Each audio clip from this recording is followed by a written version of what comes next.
आज के एपिसोड पे डिस्कशन करने से पहले I would like to request you to subscribe our YouTube channel and follow us on Facebook and Twitter as well. इसके अलावा अगर आप हमें सपोर्ट करना चाहते हैं तो that you can do through a Patreon also. Facebook, Twitter और पेट्रियन की जो लिंक्स हैं वो इस वीडियो की डिस्क्रिप्शन में आपको मिल जाएंगी। इसके अलावा इस चैनल के अबाउट सेक्शन में भी आपको इन तीनों वेबसाइट्स की लिंक्स मिल जाएंगी। मोदी साहब ने न्यूट्रल इंडियन पॉलिसी में हिस्टोरिकल यू टर्न मारते हुए अमेरिका का एंटी चाइना और anti Russia quad alliance join तो कर लिया, लेकिन अब इस अलायंस में शमूलियत ने इंडियन डिप्लोमेट्स के लिए बेशुमार इश्यूज पैदा कर दिए हैं।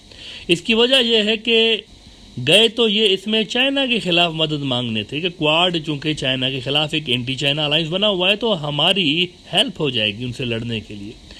लेकिन जिस बड़े फैक्टर को इग्नोर कर दिया मोदी साहब ने, दैट वाज रशिया फैक्टर। रूस के भी बड़े सख्त रिजर्वेशंस हैं क्वाड ग्रुप के हवाले से, और वो अमेरिका के साथ साथ जापान की वजह से भी हैं। रूस और जापान की बहुत पुरानी दुश्मनी है और जापान क्वाड के अंदर आपको पता है कि शामिल है, विच मीन्स इंडिया ने इस मिलिट्री अलायंस को ज्वाइन कर रखा है जहां पर रूस के दो बड़े दुश्मन बैठे हैं, एक तो अमेरिका और दूसरा जापान, और मोदी साहब उनके साथ बैठे हुए होते हैं ना। इसका मतलब साफ है कि जब जब इनकी लड़ाइयाँ होंगी तो इंडिया या तो रूस के खिलाफ जाएगा या फिर वो साइड पे कोने में चुप करके बैठा रहेगा, जिस तरह यूक्रेन की जंग में हुआ। आपने देखा कि पूरा क्वाड एक तरफ खड़ा रह गया और मोदी साहब अकेले दूसरी तरफ खड़ा रह गए।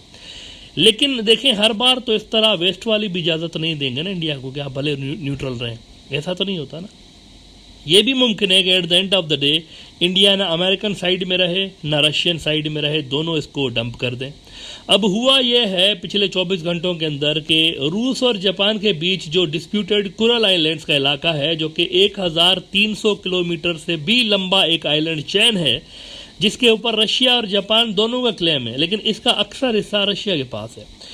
क्वाड इजलास के कुछ ही रोज के बाद रूस ने क्या किया है कि जापान को यहाँ से उन्होंने खदेड़ के बाहर निकाला है। उनको कहा है कि आप यहाँ पर जो फिशिंग करते हैं ना इस कोरल आइलैंड के पानियों में, वो आप फिशिंग करना बंद कर दें। और इसका रीज़न रूस ने यह दिया है कि देखें, 24 साल पहले आपकी और हमारी यानी जापान की और रशिया की 1998 में जो एक मुआहदा हुआ था, एग्रीमेंट हुआ था कि इन कोरल आइलैंड्स के पास अगर जापान फिशिंग करेगा तो उसके पैसे देगा रशिया को। लेकिन वो रशियंस कह रहे हैं कि यूक्रेन वाली जंग के बाद आपने अमेरिकन सैंक्शंस और बाकी इश्यूज़ के कारण क्योंकि पैसे नहीं दिए, लिहाजा अब आप निकले यहाँ से, आपको यहाँ पर फिशिंग करने नहीं देंगे। दूसरे लफ्ज़ों में रशिया उनसे कह रहा है कि हमारे साथ ट्रेड रिलेशंस और बाकी की जो कमर्शियल एक्टिविटीज़ है वो नॉर्मलाइज करें अमेरिकन दबाव के बावजूद। अल जज़ीरा खबर लगा रहा है कि Russia suspends deals with Japan on fishing near disputed islands. लंबे अरसे से जापान और रूस के दरमियान कोरल आइलैंड्स पर टॉक्स चल रही हैं, लेकिन कोई सोल्यूशन नहीं निकल रहा। दोनों साइड्स किसी किस्म का कोई कंप्रोमाइज़ करने को तैयार नहीं। ये यूँ समझें कि जापान और रशिया के बीच कश्मीर का इशू है, जिस तरह इंडिया पाकिस्तान के बीच कश्मीर है ना, इनके बीच जापान और ऑस्ट्रेलिया के बीच कोरल आइलैंड उनका कश्मीर है। जब रूस ने यूक्रेन पे हमला किया था तो अमेरिकन मुतालबे पे जापान ने क्या किया था कि जापान ने रूस पे सैंक्शंस लगा दिए थे, और रूस ने फिर जवाब में अप्रैल में कोरल आइलैंड्स पर टॉक्स को सस्पेंड कर दिया था। अप्रैल में तुर्की का बड़ा न्यूज़ आउटलेट है अनादोलू एजेंसी, उन्होंने रिपोर्ट किया था कि totally unacceptable, Japan rejects Russia's halt to coral islands peace talks, Moscow withdraw from talks after Tokyo imposed sanctions on Russia over Ukraine war. अब ऐसा है कि जिस तरह इंडिया चाइना की वजह से क्वाड में आया हुआ है ना, बिल्कुल वैसे जापान रशिया की वजह से इस ग्रुप में बैठा हुआ है।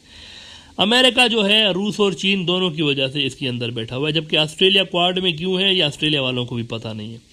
जापान रूस के खिलाफ इंडिया की हेल्प चाहता है क्वाड में, लेकिन इंडिया रूस के खिलाफ नहीं जाना चाह रहा। तो आप मित्रों कोरोनोलॉजी समझ रहे हैं, वो जो अमित शाह साहब ने कहा था ना एक बार, कोरोनोलॉजी को समझने की कोशिश करें। तो आप कोरोनोलॉजी को समझने की कोशिश करें कि जापान जो है उसको रशिया के खिलाफ लड़ने के लिए इंडिया की हेल्प चाहिए, लेकिन इंडिया रशिया के खिलाफ नहीं लड़ना चाहता। इधर इंडिया को चाइना के खिलाफ लड़ने के लिए जापान की हेल्प चाहिए, लेकिन जापान चाइना के खिलाफ एक हद से आगे जाना नहीं चाहता। इसीलिए आप देखें कि इस सिचुएशन को चाइना के सरकारी अखबार ग्लोबल टाइम्स में ये जो उन्होंने कार्टून छपा है, बड़ा ज़बरदस्त तरीके से उन्होंने इस सिचुएशन का तज्जिया किया हुआ है इस कार्टून के अंदर। और ये कार्टून वैसे क्वाड वाले ममालिक का मुंह चिढ़ा रहा है कि गाड़ी एक है लेकिन उसके 4 स्टीयरिंग्स हैं और चारों पे अलग अलग ड्राइवर्स बैठे हुए हैं और सारे ड्राइवर्स का अगर आप शक्ल देखें तो फ्रस्ट्रेटेड है। वो इस पे बात पे नाराज़ हैं कि गाड़ी उनकी मर्ज़ी से नहीं चल रही। वैसे ये दूसरे नंबर पे इन्होंने इंडिया को बिठाया हुआ है, देख रहे हैं आप, हाथी इंडिया को हाथी से रिप्रेजेंट करते हैं ग्लोबल टाइम्स वाले यूजुअली कार्टून्स के अंदर। गाड़ी चल नहीं रही।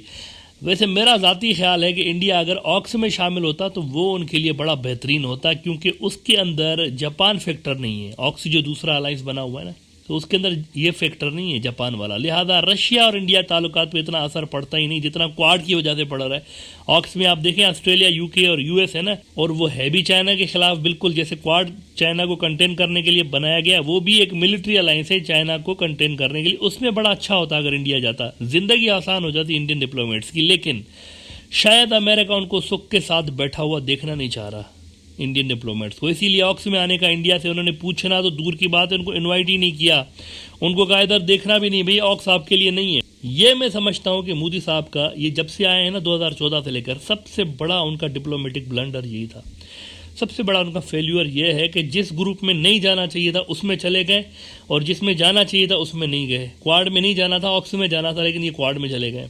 देखें ये जो मुल्कों के मीडिया होते हैं ना, खासकर जो बड़े न्यूज़ आउटलेट्स होते हैं, ये आपको उस मुल्क का माइंडसेट बता रहे होते हैं कि वो किस तरह से वो मुल्क सोच रहे होते हैं। मीडिया वहाँ का जो होता है ना, वो माइंडसेट बता रहा है कि गवर्नमेंट्स किस तरह सोच रही होती हैं। जब इंडिया जापान को रूस के खिलाफ कोई हेल्प ऑफर नहीं कर रहा था ना, तो लास्ट ईयर मुझे याद है इस पे जापान के सबसे बड़े और उनके सबसे पुराने अंग्रेजी अखबार द जापान टाइम्स ने इंडिया को ताना देते हुए लिखा था कि इंडियाज सस्पेक्ट क्वाड क्रेडेंशियल्स। इसमें उन्होंने इंडिया के लिए अजब सी बातें लिखी हुई हैं। मैं खुद पढ़ के हैरान हो गया था कि जापान तो इनका इत्तेहादी है, फिर ये कैसे इंडिया के लिए इस तरह की बातें लिख रहे हैं। उन्होंने लिखा था कि it's very poor country with a पर capita income of only 3 to 5% of the other 3, यानी वो जो क्वाड के बाकी तीन मुल्क हैं उनके मुकाबले 3 से 5% की इनकी पर कैपिटा इनकम है। A weak state with limited capacity to govern a billion plus population and a soft state without the political will to make and implement tough decisions। वैसे बात उन्होंने सही लिखी है, इसमें कोई गलत बात उन्होंने नहीं लिखी, लेकिन एक होता है ना कि यार जब आप इत्तेहादी होते हैं तो अपने इत्तेहादियों की आप ऊपर पर्दा रखते हैं, उनकी गलत बातें भी होती हैं, जो कमज़ोर बातें होती हैं उनको छुपा रहे होते हैं। लेकिन यहाँ उन्होंने जापान की मीडिया ने इनको वैसे दाद देनी पड़ेगी कि उन्होंने बिल्कुल सच जो है वही लिख दिया हुआ इन्होंने। तो यू सी इतना बड़ा रिस्क भी इंडिया ने ले लिया और इतने बड़े पॉलिटिकल डिसीजंस भी इन्होंने कर लिए, क्वाड में चले गए, लेकिन फ़ायदा आपके सामने कुछ भी नहीं हो रहा। अभी तक इस अलायंस ने इंडिया को कुछ दिया ही नहीं है। इंडिया के लिए दुश्मनियां ज़रूर बढ़ी हैं चाइना से, और रशिया के साथ भी उनके रिलेशंस ख़राब हो गए, लेकिन कुछ बेनिफिट नहीं मिला उस लेवल का जो वो एक्सपेक्ट कर रहे थे ना, वो मिला नहीं है। तो I would say it's a bad deal, और ये मोदी साहब को करना नहीं चाहिए था।